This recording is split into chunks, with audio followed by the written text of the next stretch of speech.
Assalamualaikum warahmatullahi wabarakatuh. Bismillahirrahmanirrahim.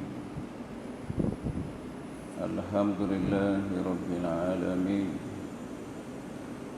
Salatu wassalamu ala asrafil mursalin wa ala alihi wa sahbihi ajma'in. Subhanaka la ilma lana illa ma 'allamtana innaka antal alimul hakim. Wala haula wala quwwata illa billahil aliyyil azim. Wala haula wala quwwata illa billahil aliyyil azim. Wala haula wala quwwata illa billahil aliyyil azim. Rabbi shrah li sadri wassir li amri wahlul 'uqdatam min lisani yafqahu qawli, amma ba'd. Qala Allahu ta'ala fil Qur'anil 'azim, a'udzu billahi minasy syaithanir rajim.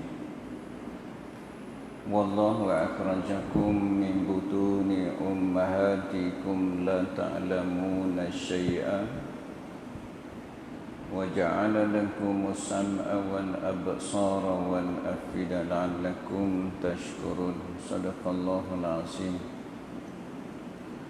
Alhamdulillah, syukur pada Allah Subhanahu wa taala.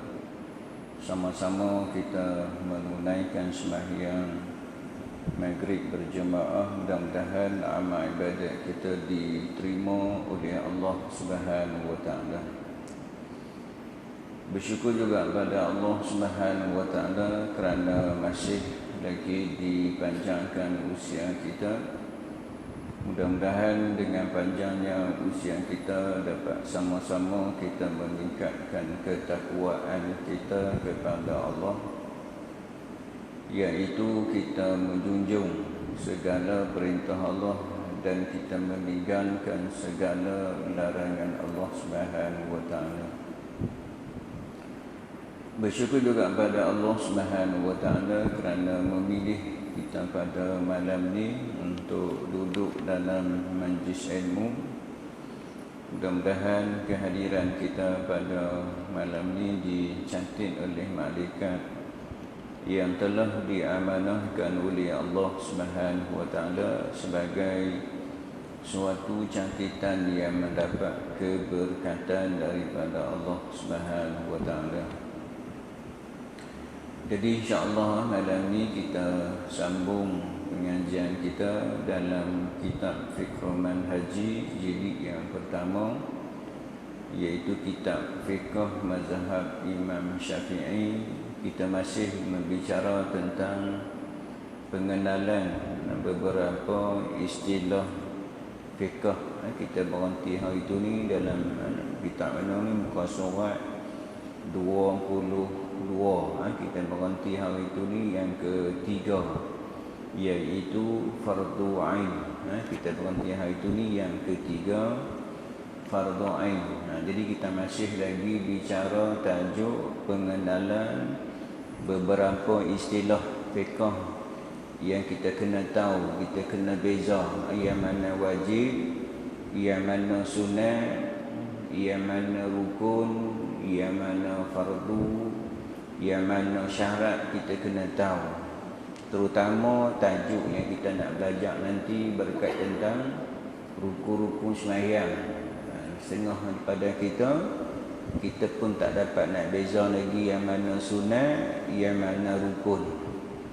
Kalau pendapat daripada Syekh Ramli ataupun Rafi'i, Imam Syafi'i sebut orang yang tak dapat nak membezakan di antara sunat dan rukun, sembahyangnya tidak sah. Jadi kita nak kena bezalah yang mana rukun, yang mana sunat. Contoh orang tanya kita, membaca Fatihah tu rukun ke sunat? Jadi dengan jelas kita jawab bahawa dia adalah rukun. Dan juga kita kena beza juga nanti di antara rukun-rukun dalam sembahyang tu juga. Di sana kita akan bicara nanti ada rukun qauli, ada rukun fi'li dan juga ada rukun qalbi. Ini pun kita kena tahu juga. Kadang-kadang orang takbiratul ihram, diangkat tangan tu elok dah. Angkat tangan tu sunat, angkat tangan macam ni. Tetapi mulut dia tak bunyi apa pun. Mulutnya tak bunyi. Kita tanya awak tak bunyi, dia kata sebut dalam hati. Sebut dalam hati. Boleh dah? Tak boleh. Dia rukun qauli. Kalau kata Allahu Akbar, lapan huruf tu lah kita kena sebut. Kalau Fatihah bermula daripada Bismillahirrahmanirrahim sampailah waladhdallin, semuanya kita kena sebut. Semuanya kita kena keluar makrah-makrah sebutan-sebutan tu. Sebagai contoh Bismillah, kita akan jumpa nanti di sana disebut dengan Bismillah, dia ada 19 huruf. Dia ada 19 huruf, maka 19 huruf tu kita kena bagi hak dia. Ba ada haknya, min ada haknya, sin ada haknya. Sebagai contohlah kita misal sembahyang, contohlah kita buat contoh, satu contoh. Kita dengar, kita sembahyang duduk belakang, kita dengar Tok Imam baca Bismillahirrahmanirrahim. Kita duduk belakang dengar, sedapnya baca. Tapi salah ke betul dia baca? Kita dengar macam okey lah. Bismillahirrahmanirrahim. Tarik belakang hak belakang Allah, sedapnya. Tapi di sana satu huruf dia tak sebut. Apa dia huruf dia tak sebut? Ba dia tak sebut. Ba dia tak sebut. Bismillah. Dia kena bagi hak ba tu. Kalau sembilan sahaja, walaupun dia sebut tu dah 18 huruf, dia 18 huruf dia sebut. Bismillah tu dia ada 19 huruf, dia hanya baca 18 huruf sahaja, agak-agak sembahyang dia sah dah. Lepas sembahyang kita pun pergi jumpalah imam. Imam, saya nak tanya imam, saya tadi ni macam dengar imam tak sebut ba tadi ni. Imam kata betul, saya tak sebut ba. Takkan Allah nak kira aku satu huruf saya tak sebut. 100 huruf lebih saya sebut. Fatihah bermula pada Bismillah sampai waladhdallin. Bismillah tu dia ada 19 huruf. Saya dah sebut dah 18 huruf. Takkan Allah nak kira aku? Kira dah gagal. Kira tak sah sembahyang kita. Dia kena bagi hak dia. Jadi kita kena beza nanti ni, hak ni hanya nak beza kita. Yang mana hak fardhu ain, hak kita sebut sebelum ni. Yang mana hak fardu, hak mana yang wajib. Dan malam ni kita masuk yang ketiga. Baik. Bismillahirrahmanirrahim. Qala musannif rahimallahu ta'ala wa nafa'ana bi'ulumihi. Amin. Yang ketiga fardhu ain. Yang ketiga fardhu ain. Fardhu ain ialah tuntutan wajib ke atas setiap individu. Wajib ke atas kita. Tak boleh orang nak buat untuk kita. Sebagai contoh, sembahyang. Boleh tak orang tolong sembahyang dekat kita? Tak apalah, saya orang kaya ni, saya upah sembahyang ni. Saya duit banyak, harta banyak. Boleh tak kita nak upah orang buat? Boleh tak? Tak boleh kita nak upah. Walaupun kita ni orang kaya sekalipun, tak boleh kita nak upah orang supaya laksanakan sembahyang kita. Kerana apa? Fardhu ain wajib pada tiap-tiap kita. Ataupun kita duk sebut juga mengaji, talabul ilmi faridatun ala kulli muslimin wal muslimat. Menuntut ilmu adalah wajib, fardhu ain tiap-tiap orang. Tiap-tiap orang tu contoh, sebagai contoh tuan-tuan, sembahyang kita kalau kita buat 13 rukun semua, ataupun sibuk dengan 14 rukun ataupun 17 rukun sembahyang, hakikatnya sama. Ada hak kata 13 rukun, ada kata yang 14 rukun, ada kalanya kata 17 rukun. Kalau kita buat tu sah sembahyang kita. Tetapi sekiranya kita tak melaksanakan tuntutan hak fardhu ain, sebagai contoh menuntut ilmu, berdosa lah kita. Kita duduk dalam keadaan dosa. Kenapa kita tidak melaksanakan hak tuntutan fardhu ain? Maka dosa tu kita akan tanggung. Bila kita melakukan dosa, disebabkan dosa yang kita buat tu, balasannya di akhirat besok kita akan diazab oleh Allah Subhanahu wa taala. Dia kata wajib ke atas setiap individu mukallaf. Mukallaf kita buat contoh dulu ni. Contohnya mukallaf ni dia cukup sempurna dengan balignya, kedamai haidnya. Cuma kalau orang tanya kita tu, anak-anak kita yang umur yang belum balik lagi tu, mereka tu wajib tak sembahyang? Depa tak wajib sembahyang. Depa wajib tak qada sembahyang depa ustaz? Qada pun depa tak wajib. Tu anak-anak kita yang belum balik tu bukan hanya kata tak wajib sembahyang, qada pun depa tak wajib. Tetapi wajib ke atas siapa? Wajib ke atas kita mak ayah ni. Depa tak sembahyang, depa tak dosa. Depa tak qada sembahyang, depa tak dosa. Yang dosa adalah kita ni mak ayah. Sebab Nabi suruhlah anak kamu sembahyang umur 7 tahun. Pukul umur 10 tahun sekiranya dia meninggal. Pukul untuk nak mendidik dia. Itu tanggungjawab kita. Nak kena suruh mereka sembahyang. Nak suruh mereka qada sembahyang. Sebab tuntutan tu atas hak kita ni tuan-tuan. Mereka tak wajib lagi. Mereka tak sembahyang pun mereka tak dosa. Mereka tak qada pun mereka tak dosa. Yang dosa adalah ni mak ayah ni, yang kita ni tu kita wajib kita nak kena ajak anak kita, suruh anak kita sembahyang. Hak kita ni okey dah. Tu Allah sebut dalam ayat Quran. Allah kata auzubillahi minasyaitonirrajim, ya ayyuhallazina amanu qu anfusakum wa ahlikum nara. Wahai orang beriman, jagalah diri kamu dan ahli keluarga kamu daripada bakaran api neraka. Kita selamat dah hak mai ni, nu hak di rumah kita ni. Waktu ni depa sembahyang lagi. Depa sembahyang lagi, kita kena suruh sebagai mak ayah, kita kena suruh depa sembahyang. Kita kena ajak depa sembahyang. Kita kena suruh dan ajak. Pada masa sama bukan hanya suruh saja, tengok depa sembahyang. Ni kadang-kadang kita kata adik sembahyang dek.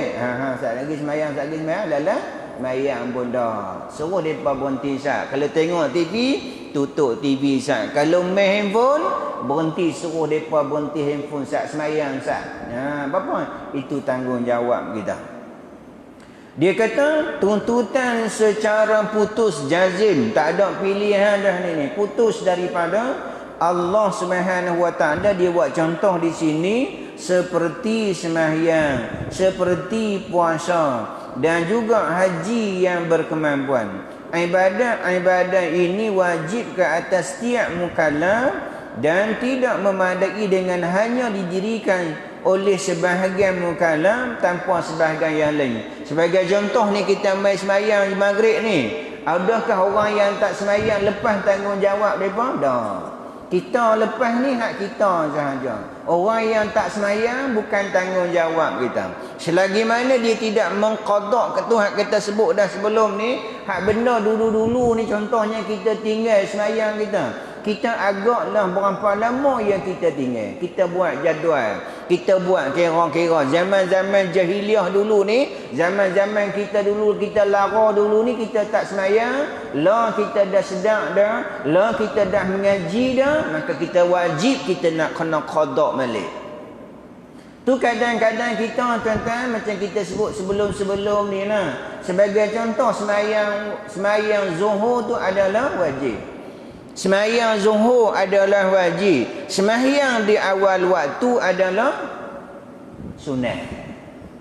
Sembahyang zuhur adalah wajib. Sembahyang di awal waktu adalah sunat sembahyang awal waktu, afdal sembahyang sunat waktu. Sebagai contoh tuan-tuan, walaupun ada pendapat kata tak apa buat yang fardu dulu, lepas tu buat yang qada. Tetapi selalunya kadang-kadang kita laksanakan yang fardu, lepas tu kita laksanakan hak sunat-sunat, sedangkan hak hutang kita dengan Allah Subhanahu Wa Taala kita tak bayar. Kalau pendapat Ibnu Hajar, dia sebut apa hukumnya? Haram, hukumnya berdosa. Kita melaksanakan yang sunat, kita meninggalkan yang hak wajib. Kadang-kadang kita ditipu oleh syaitan, kita ditipu oleh iblis. Dia kata tak apa, buat yang sunat, buat yang sunat. Sedangkan kita masih lagi tuntutan hak wajib ke atas kita yang kita tinggal dulu ni. Berapa lama? Setahun ke 2 tahun ke 3 tahun? Dia kata tak apalah, tak apa buat yang sunat dulu. Tapi bukan kita di sinilah, hak kita sini tak apa, kita buat yang sunat. Sebab apa? Sebab kita tidak ada hutang dengan Allah Subhanahu Wa Taala. Tetapi kalau kita ada hutang dengan Allah Subhanahu Wa Taala, selagi mana kita tak bayar hutang tu, kita masih dalam keadaan apa? Murka Allah.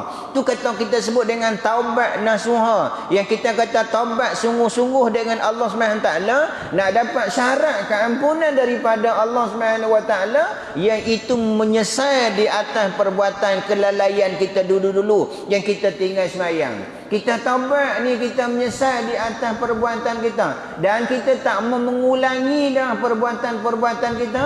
Dan kalau kita ada hutang dengan Allah, kena bayar hutang dengan Allah. Kalau kita ada hutang dengan makhluk, kita kena bayar dengan makhluk. Kalau tidak, taubat kita tak sempurna juga.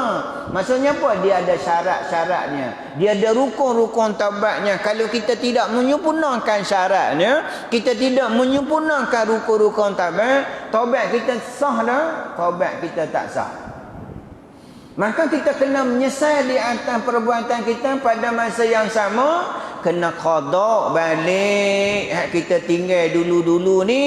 Kita qada sungguh-sungguh. Kita buat jadual. Contohnya kita tinggal, kita kata setahun, kita kata 300 lebih hari, kita buatlah. Buat setahun jadual kita. Hari ini hari Jumaat, sekian hari bulan, kita qada, kita buat waktu subuh, waktu zuhur, waktu asar, waktu maghrib, waktu isyak, kita tanda. Okey, hari ini subuh qada tanda, zuhur qada tanda, asar qada tanda, maghrib qada kita tanda, isyak kita qada kita tanda.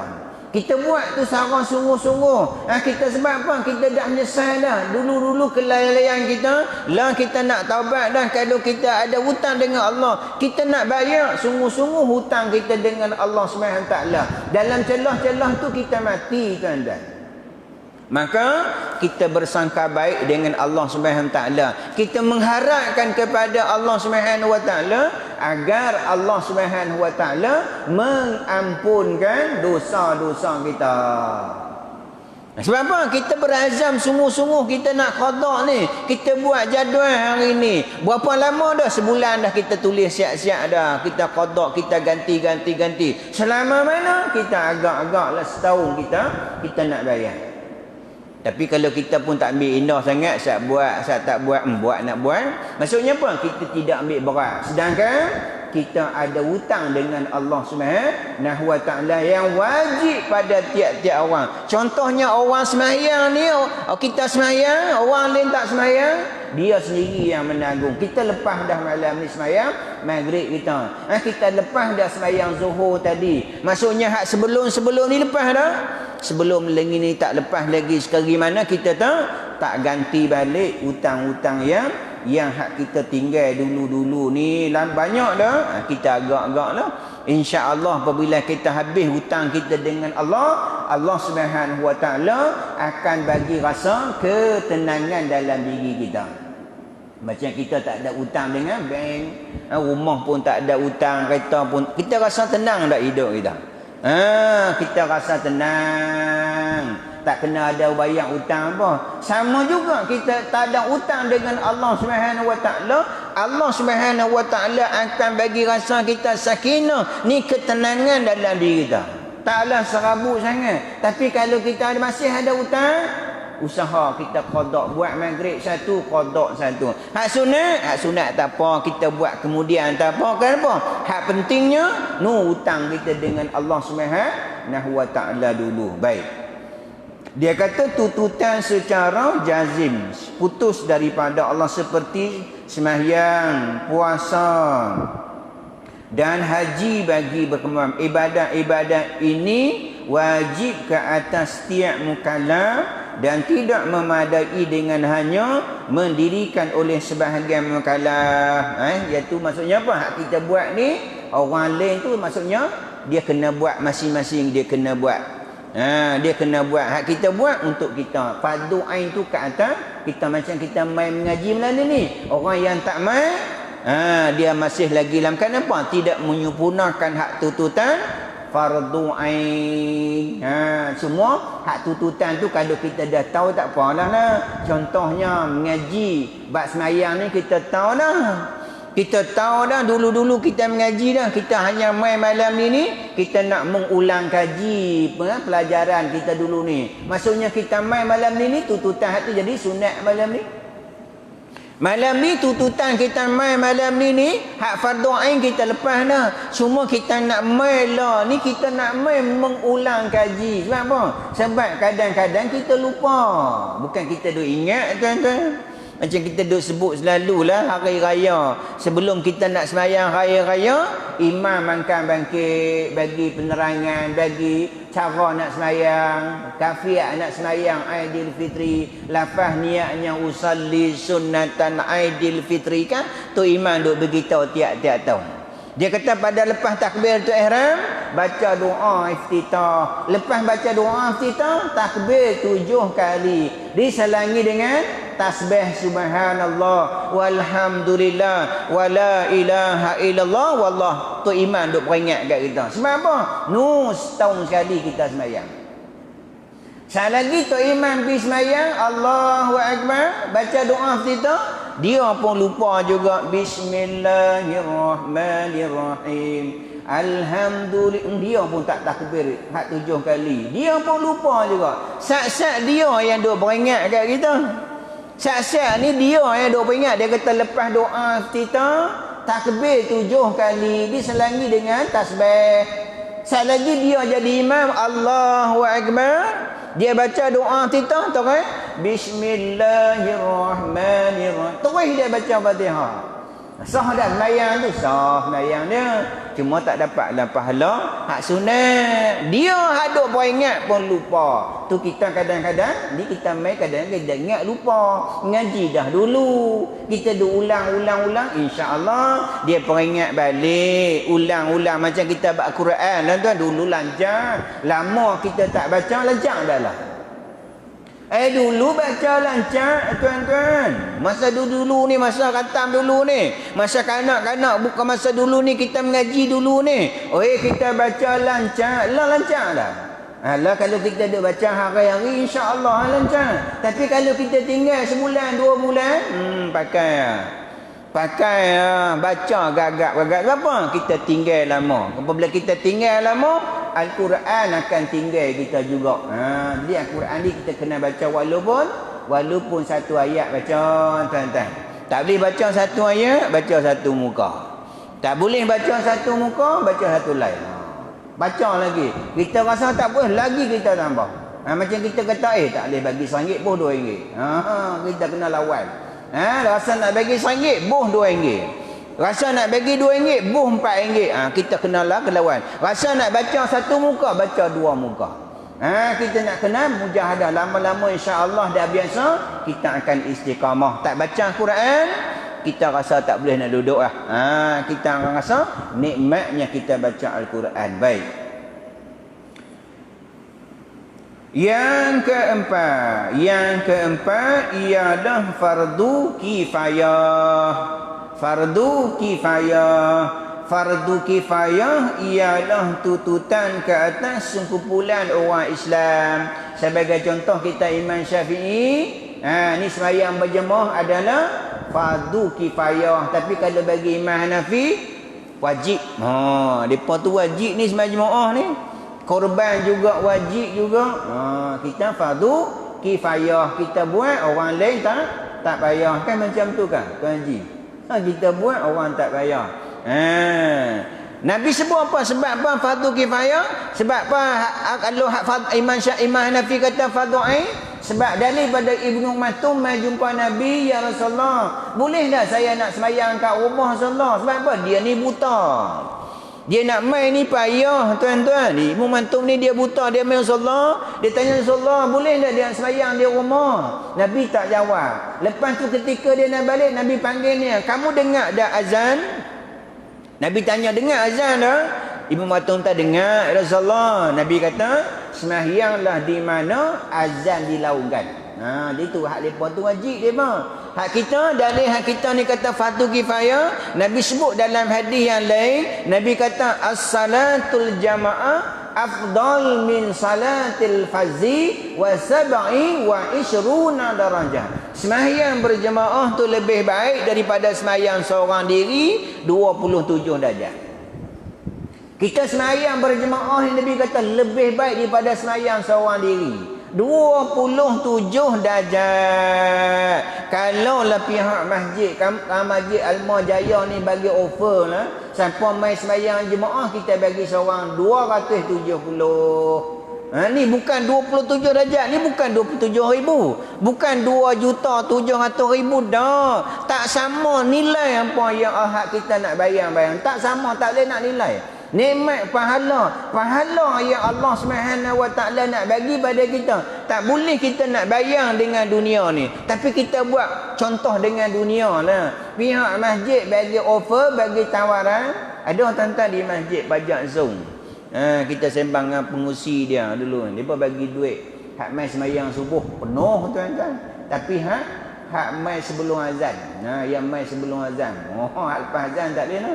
Penuh tuan-tuan.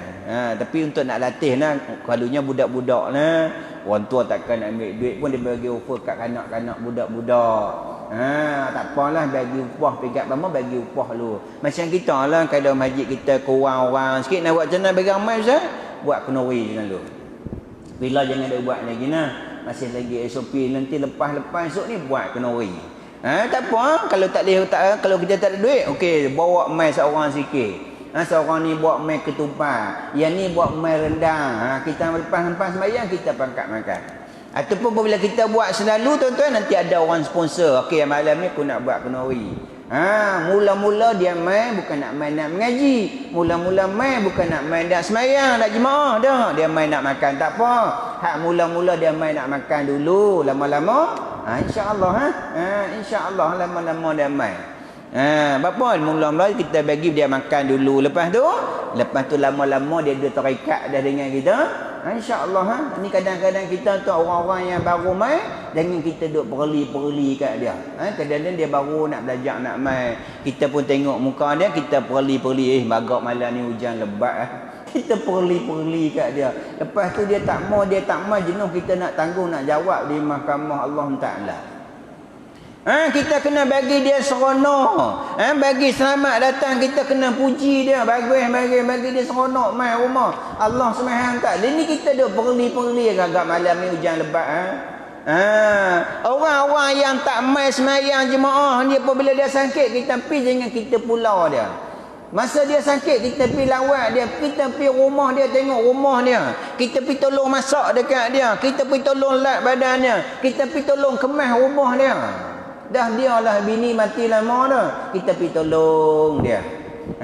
Terdetik di hati dia kata, hampa ni, aku dah kata hampa macam-macam, hampa mai juga rumah aku. Aku kata hampa ni macam-macam. Terlintas dalam hati dia kata, aku duk kata hampa orang masjid ni macam-macam, orang masjid ni lah mai tolong aku. Terdetik dalam hati dia, insya-Allah nanti aku lega esok ni, aku nak mai rumah Allah Subhanahu Wa Taala. Terdetik dalam hati sebab apa? Sebab akhlak kita yang baik ni, kita pergi tolong dia, kita pergi tolong masak dengan dia, kita pergi bersih rumah dia. Terdetik di hati dia, insya-Allah aku duk kata dia hampa ni macam-macam, tapi hampa mai tolong aku. Insya-Allah nanti aku sihat esok ni, aku nak mai rumah Allah Subhanahu Taala. Tapi kalau dia mati pun insya-Allah dia mai juga. Tapi ketika tu paksalah. Janganlah sampai kita sampai dipaksa baru nak mai rumah Allah. Sampai orang paksa mai dah mai pula belagak pula nak duduk depan tu imam. Masa sihat tak mau mai duduk belakang tu imam, masa mati belagak pula nak duduk depan tu imam. Ketika tu orang semayang mayat dah duduk depan. Ketika tu lepas semayang, apa kita nak kata mayat ni? Nasiblah orang masjid ni baik-baik belakang. Kita kata baik. Semua kata baik belakang. Nasiblah orang masjid ni kata baik, doa kebaikan ke atas tu. Maka kita kenalah contohnya hari ni Nabi kata semayang berjemaah lebih baik daripada semayang seorang diri 27 darjat. Allah nak bagi offer. Allah Subhanahu Wa Taala nak bagi tawaran. Lagi banyak kita mai sembahyang jemaah, lagi banyak pahala-pahala. Sehingga kita berusaha nak mai ni pun salah satu daripada kesempurnaan ibadat sembahyang kita. Kita bersusah payah tuan-tuan nak mai dalam keadaan hujan. Kita nak mai jauh lah pahala yang kita dapat. Habis Ustaz, rumah saya dekat masjid, nak kena bina tak? Ya bina lah. Sebagai contoh sebagai contoh lagi dia usaha nak mai, itu salah satu daripada penyempurnaan dia dapat semayang sempurna. Sebab Nabi kata orang yang serigala akan tangkap kambing yang duk sekok-sekok. Serigala akan tangkap kambing yang duk sekok-sekok. Kalau semayang di rumah kan, iblis sedang sangatlah nak kacau kita. Kalau kita main ramai-ramai ni, insya-Allah dia nak kacau pun, dia pun rasa gerun juga. Sebab pada dalam ni ada yang waliullah, ada Allah yang hamba yang dekat dengan Allah, dengan kasih sayang Allah Taala tu, Allah Subhanahu Taala bagi dengan keberkatan kita himpunan ni, Allah Subhanahu Wa Taala bagi kelebihan-kelebihan yang begitu banyak. Baik. Dia kata tuntutan ke atas kumpulan orang Islam, bukan ke atas individu macam mana kita sebut tadi ni, iaitu fardu ain. Ini hak fardu kifayah. Dengan kata lain, apabila sebahagian mereka melakukan tuntutan tersebut sehingga melaksanakan, maka ia madai dan dosa orang-orang yang lain tidak melakukan. Contoh kita mai tak ada orang sembahyang, kita lah azan, kita lah iqamat, kita lah jadi imam. Kadang berlaku, sini tak berlaku lah. Mungkin di kampung-kampung dulu kita pergi kuliah dulu, kampung-kampung surau. Kadang-kadang kita lah yang azan, kita lah iqamat, kita lah yang jadi imam. Duk tunggu tak main-main jemaah ni. Sampai kalau macam tu, kita kena suruh bawa lah isteri kita, angkat anak kita main, laksanakan sembahyang jemaah. Kalau tidak, berdosa satu kampung. Kalau tidak, berdosa satu kampung ni. Dengan hak kita mai malam ni terangkat kemurkaan Allah Subhanahu Wa Taala.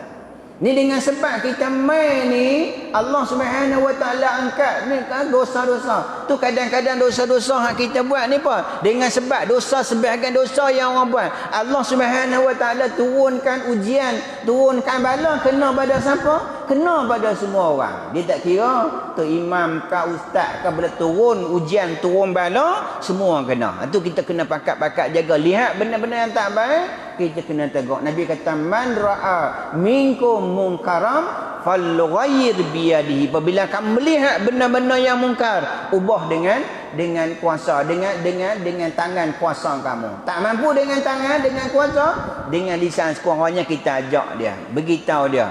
Kita tegur dia cara yang hikmah lah, cara yang baik. Tak payah tegur apa depan orang. Ni kadang-kadang kita lah mentang-mentang lah kita ni lebih sikit, oi, marah depan-depan ramai, kita jatuh keaiban dia, jatuh aib dia. Dan dalam Quran sebut, ud'u ila sabili rabbika bil hikmah wa mau'izatan hasanah wajadilhum billati hi ahsan. Suruhlah kepada Tuhan kamu cara yang bijaksana, cara hikmah, cara yang baik. Ketika mana Allah Subhanahu Wa Taala perintahkan Nabi Musa alaihissalam dengan Nabi Harun alaihissalam pergi dakwah siapa? Dakwah Firaun. Bayangkan ketika mana Allah sebut dalam Al-Quran, ketika mana Allah Subhanahu Wa Taala suruh Nabi Musa alaihissalam, suruh Nabi Harun bersama dengan sahabatnya Nabi Harun pergi dakwah kepada Firaun. Firaun tu siapa? Allah kata innahu tagha. Firaun tu melampau. Suruh dengan apa? Layyinan, kata Allah. Dengan cara yang lemah lembut. Cara Fir'aun pun Allah suruh cara yang lemah lembut, cara yang bijaksana. Cuma hak lemah lembut ni kita kena tengok peringkat sama lah. Jangan lemah lembut tengok orang maksiat dek. Tu kena cara peringkat. Hikmah ni bukan kata cara lembut tu dah. Cara hikmah kita meletakkan satu tu pada tempatnya. Sebagai contoh lah, kita tengok makcik tu duduk lintas tengah jalan dengan tongkat mai trailer. Takkan kita nak suruh lembut ke kita ke tu? Makcik nu trailer tu. Kena kasar lah ketika tu, kita kena pergi tolak dia. Makcik nu trailer jatuh dalam longkang. Kita tengok mati makcik tu.